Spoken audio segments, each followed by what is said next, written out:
Welcome to the Build Your Reiki Business podcast.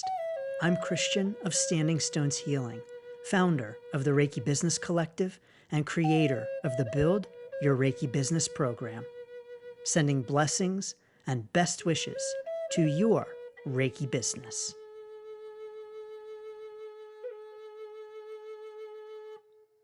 Greetings, welcome, and thanks so much for joining me for this week's episode of the Build Your Reiki Business podcast. I'm Christian of Standing Stones Healing, and I am grateful to have you here, so thank you so very much. In this week's episode, we're talking about how to end a Reiki session, how to end a session. Because we previously talked about how to begin a session, how to start a session. Now, interestingly enough, that is not last week's episode because I messed up a little bit with the sequencing. And so the episode prior to this one is about email, but the one before that is about how to start a Reiki session. So you can feel free to tune in on that. But in this episode, we're going to talk about how to end a session. Now, before we jump into that, I want to make sure to mention that the Build Your Reiki Business program is going to be opening for enrollment again soon. And if you're interested in the program, if you're interested in joining us, join the wait list at standingstoneshealing.com/build, because everyone on the wait list will have the opportunity to join before the program officially opens for enrollment. So don't miss out, standingstoneshealing.com/build. Thank you.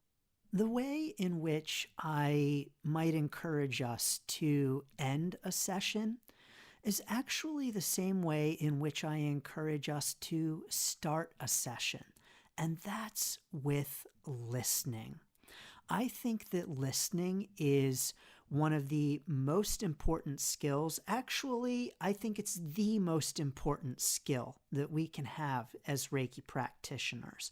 And the more and better that we can listen to our clients, the better that we can serve them.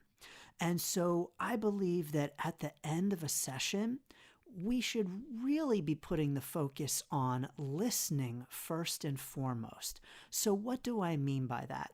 I mean listening to the client's experiences, if they would like to share any experiences that they had, listening to how the client feels, listening to anything that comes up for the client, and listening for any questions that they might have. I think so often as Reiki practitioners, we are very eager to share with the client things that we might have seen or felt or experienced during the session, any visions or messages that we received. So often we're very eager to share those things. And I know I've been there too in my Reiki sessions where it's been like, wow, what a powerful message. I've got to share this. I can't wait until the session is over to share this powerful message. Yep, I've been there too. But I think that it is really best for us to put the client first and foremost before our desire to share any kind of messages or information, and to hear where the client is, what the client has to say, what the client is feeling. And so rather than at the end of our sessions jumping to share messages, I think that it's really important for us to make sure that we're serving the client's needs by asking them how they're feeling and asking them how they're doing. And so I recommend at the end of the sending of the Reiki, how I end my sessions is that I'll do it in a couple of ways. And so I let the client know this beforehand. If you recall from the How to Start a Session episode, I talk about setting expectations for the client and making sure that they know what to expect and what's going to happen. And so I'll tell them before the session that when I ding a bell or I play my flute, that signals that I have stopped sending Reiki and they are welcome to, come back, quote unquote, come back in whatever way feels appropriate to them. And so they already know at the beginning of the session that there's going to be a signal. So at the end of the session, I ding the bell, play my flute, bang my drum, whatever it might be. Then after that, I will ask them how they're doing. Now, of course, I'll give them a little bit of space and not just be like, ding the bell. Oh, okay. How are you doing? How are you feeling? But give them a little bit of time, a little bit of space. I will often in this time continue to bang my drum or play my flute. To just allow them to lay on the table, sit on the chair, and just sit in that moment for a moment. And when they're ready, I invite them, when they're ready, they can sit up or open their eyes or, whatever feels appropriate to and comfortable for them. And to, when they're ready, ask them how they're doing, ask them how they're feeling. And I think that if we lead with questions, it opens up the opportunities and the possibilities for the client to lead with the answers. Anytime we are asked questions, like in an interview, for instance, when someone is asking us questions, we might feel that they have all of the power because they're the ones asking us the questions. So like in an interview, for instance, we might feel like the interviewer has all of the power because they're the one asking all of the questions. But the truth is that the answerer, the interviewee, has just as much power because they have full power in how they answer the questions. And so when we are asking our clients questions rather than telling them things, we are giving them the power to answer in the way that feels right to them. And so we are giving the client control with our questions. And so I recommend just asking the client how they're doing, how they're feeling. You don't even have to ask them, did anything come up for you? Because then that almost assumes that something should have come up for them. So if we say to a client at the end of a session, whoa, how was that? Did anything come up for you? What did you feel? What did you see? What messages did you get? Then we're really suggesting that they should have felt something. They should have received messages. They should have seen colors or heard harp music and birds singing or whatever. We're actually, with that kind of question, suggesting that they should have had those kinds of experiences. When, of course, we know that in Reiki, we can have a wide variety of experiences, and none of them are better than any other, and none of them are more right than any other. I have a video on my YouTube channel talking about what if a client doesn't feel anything. And indeed, we may have clients that don't feel anything, either during or after a session. But by asking leading questions like that, we almost set up the expectation that they should. And when they feel like they should have felt something, they might feel like something is wrong with them if they didn't feel anything or see anything, or angels didn't visit during the session, or whatever other things might happen during a session. So I encourage us to let's give the client the power and the control, and allow them to tell us their experience without asking leading questions that suggest that they should have had some particular experience.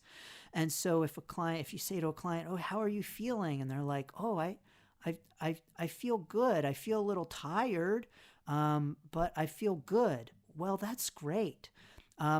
You're welcome to ask them to say more about that. You might want to even ask them, oh, you felt tired? Are you okay? Do you want to say any more about that? rather than saying something like, "That's it? You didn't see any colors or feel any sensations? You didn't feel any heat or energy, or what the heck is wrong with you?" So let's just be mindful of the questions that we're asking clients and how that might impact their experience of the session and their feelings about how they should or should not be feeling during or after a session. So I encourage leading with very welcoming and opening kinds of questions. I also encourage us to be mindful of the feedback that we give to clients. Now, again, I mentioned previously, I have done this myself in my own Reiki practice with clients, where I have been eager to share some really profound things that have come through during the session.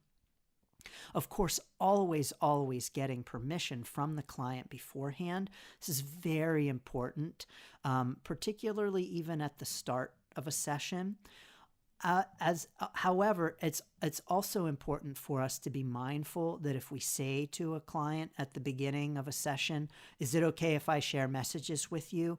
then that suggests that we're going to receive messages. And of course, we might not. And then the client might feel like, "Oh, you didn't get anything from me? Well, what's wrong with me?"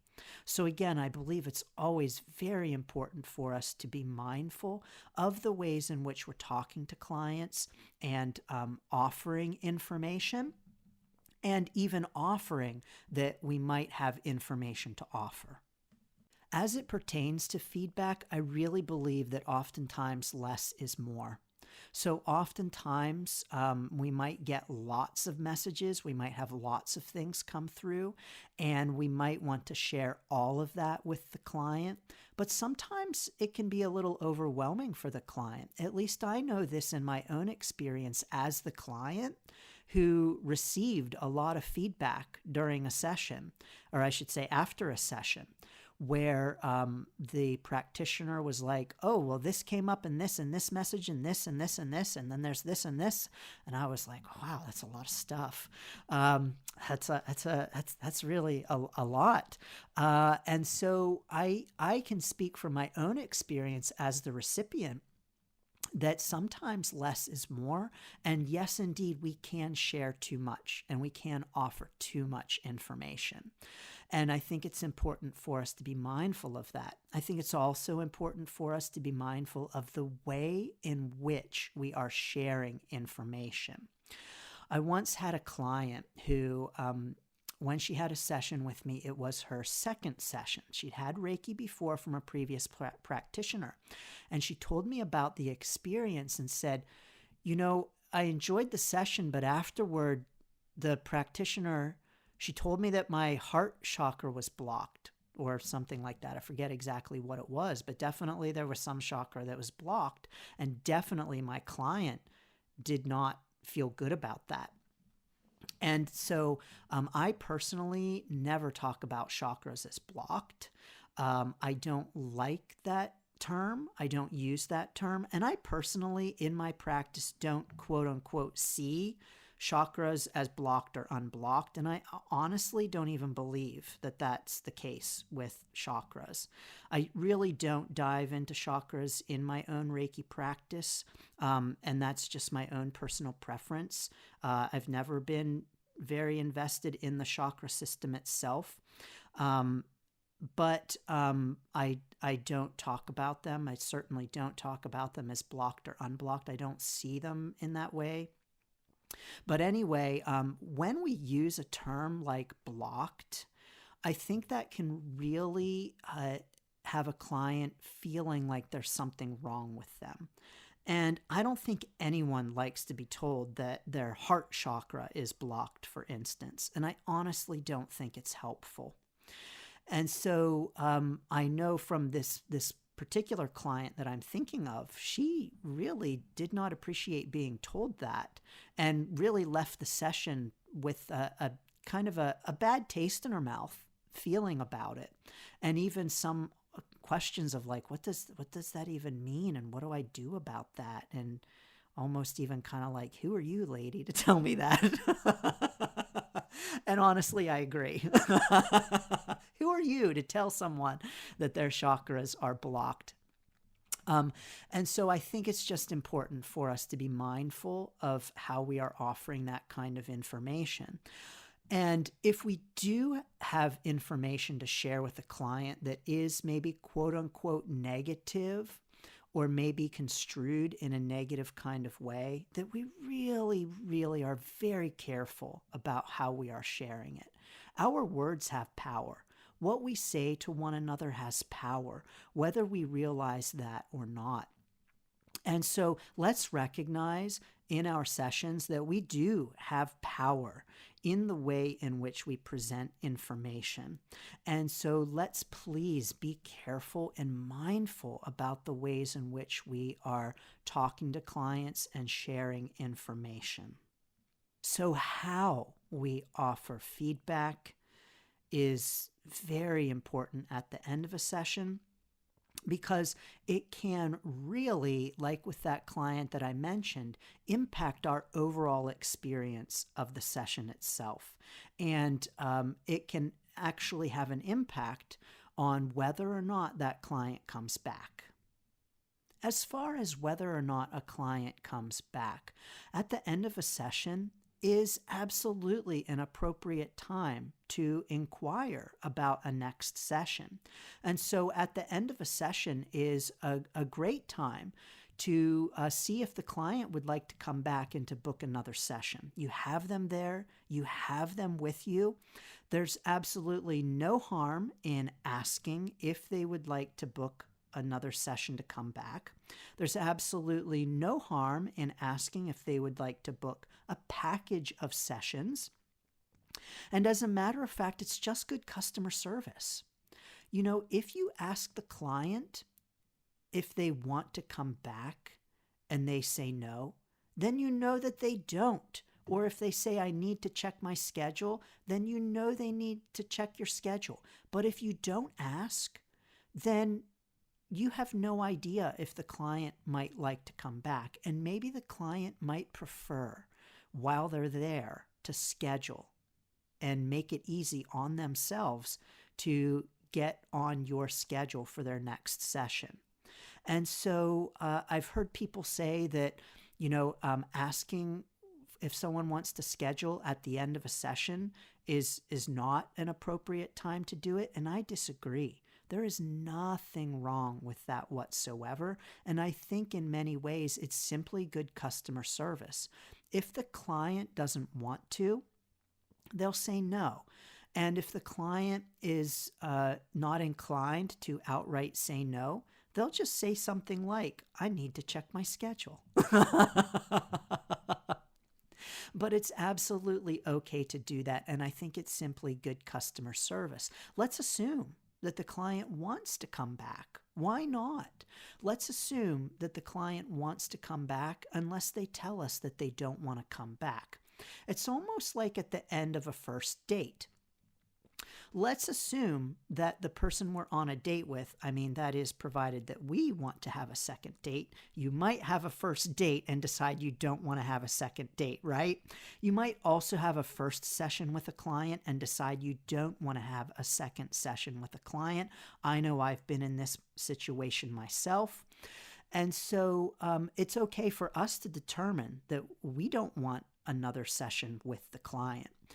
But at the end of a date, a first date, it's absolutely okay and appropriate if you would like a second date to say at the end of the date, so when can I see you again? That's completely appropriate. And so it's completely appropriate at the end of a Reiki session to also say, so when can I see you again? It's okay to assume that the client would like to come back. There's nothing wrong with that assumption. And if the client doesn't want to come back, they'll let you know. Maybe they're too polite to say it outright that, well, actually, I don't really care for you and I'm not coming back. They'll let you know in another way. And so it's okay. You're not being pushy. You're not being intrusive to simply ask someone if they would like to come back. And so at the end of a session, I recommend saying to a client, when would you like to come back? Or if that sounds a little too pushy, would you be interested in a follow-up session? I have my schedule here. Would you be interested in another session in a couple of weeks? Or, however it feels right to and appropriate to you. But it's absolutely okay to do that. There's nothing wrong with that. And the client might prefer that. And you don't know if that's the client's preference unless or until they tell you otherwise. They might like to come back. So using the end of the session as an opportunity to schedule the client in for the next session is a great thing to do. There's this technique out there that's called book a meeting from a meeting. BAM FAM is the name of it. Book a meeting from a meeting. And this principle is simply that when you are in a meeting with someone and there's going to be a follow-up meeting, schedule that meeting during the meeting. And so don't end the meeting without scheduling another meeting. And you can absolutely use this in your Reiki practice as well. So book a session from a session, and that is absolutely okay. At the end of a session, I believe that it's very important for us to answer any questions that clients might have. And so if they say something to us like, oh, I had this tingling in my foot during the session, what does that mean? To be able to have a dialogue with the client about it and to listen to and answer their questions and to welcome any questions they have in a very open and welcoming kind of way. In a way that says, no question is silly. You are welcome to ask any questions that you have, and I am going to be open and forthcoming in the answering of those questions, including when I don't know the answers. And so if a client says something like, oh, my foot was tingling during the session, what does that mean? Answering it in a way that doesn't sound dismissive. So to say something like, oh, that was just energy leaving the body. Just energy leaving the body. And to feel that we need to provide a definitive answer that is just the way it is, and it's black and white, and this is the answer, and it's, quote, just that. Well, who knows? Maybe it's something else. Maybe their foot was falling asleep during the session. And so bringing a sense of exploration to the questions rather than offering definitive answers, because who knows? Yes, indeed, maybe the tingling of the foot was just simply their foot falling asleep. In this kind of instance, for me personally in my sessions, I will say something like, oh, your foot felt tingly, so I will reflect back to them what they observed. So, oh, your foot felt tingly? That's interesting. Tell me more about that. So acknowledging their feeling, validating their feeling, and just asking for more information and getting more information to help understand where they're coming from, because our answer is going to be different depending upon how the client feels about it. If the client is like, yeah, my foot was tingling and it really freaked me out, then our approach to answering their question is going to be different from if they say, yeah, my foot was tingling and that was freaking awesome. And so knowing how the client feels about something is really helpful for us in our responses. But I really advocate being very open and welcoming of the questions and open in the ways in which we answer them. When it comes to ending our sessions, I believe that the next session begins with the previous session. Now, what I mean by that is that similar to this idea of booking during the session, booking the next session during the session, but not exactly, but it is related, is that when we are having discussions with a client at the end of a session, they are forming opinions. And that discussion is actually going to, in their mind, reflect upon the session itself. So let's say during the session, the client had just a wonderful Reiki session. They felt so relaxed. They felt wonderful. But then at the end of the session, as you were discussing, they felt rushed. They felt unheard. They felt dismissed. That ending of the session is actually going to impact their impression of the whole session. And so they're going to leave the session with you remembering how things ended and not remembering so much how positive they felt during the session itself. Our most recent impressions impact our previous impressions. So that means that the client could have a really great session with you up until the end of the session, and that could have a negative impact on them. And when they reflect upon the session itself, because the end of the session was the most recent experience, the chances are pretty good that that feeling is going to impact their feeling about the rest of the session. And so we always want to leave a client on a positive note. We always want to leave people better than when they came to us in all of our interactions. And so this is important just as a sending love and light into the world kind of thing. But it's also important from a client experience perspective and how they remember their experience with you. We want to leave them on a positive note so that they are leaving the session with a positive impression and positive feelings when they later reflect back on the session. And so in this way, our next session with them has already started before that current session ends, even outside of a scheduling framework. And finally, for ending a session, I encourage following up afterward. With all of my sessions, with my booking system, anyone who schedules with me automatically gets a follow-up email the next day saying, "Thank you so much. I appreciated meeting you. It was an honor to serve you. And here's a link if you would like to leave a review." So I have that set up in my system that automatically everyone who schedules gets a thank you email with a link to leave a session if they like. Now, in that thank you email, you could put a link to book another session.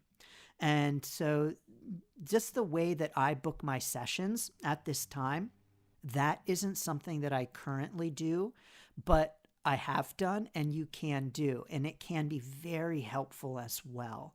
And so having a link for them to book another session is a great idea, but I definitely recommend encouraging them, inviting them to leave a review. In addition to that, I personally like to follow up with each of my clients afterward. Now, sometimes I have too many clients to where this is a little bit more challenging for me to do and I'm not able to. But I like to send out a message, whether it's a personal email or a DM, whatever it might be. I like to follow up personally with the client and send them a message within a week. I like to do it within a week, asking them how they're doing. Just to say, "Hey, it was great to see you last Friday or whenever, and just wondering how you're doing." Just like to check in and see how you're doing. I like to do that. This is also another opportunity to invite them to schedule another session if they so wish.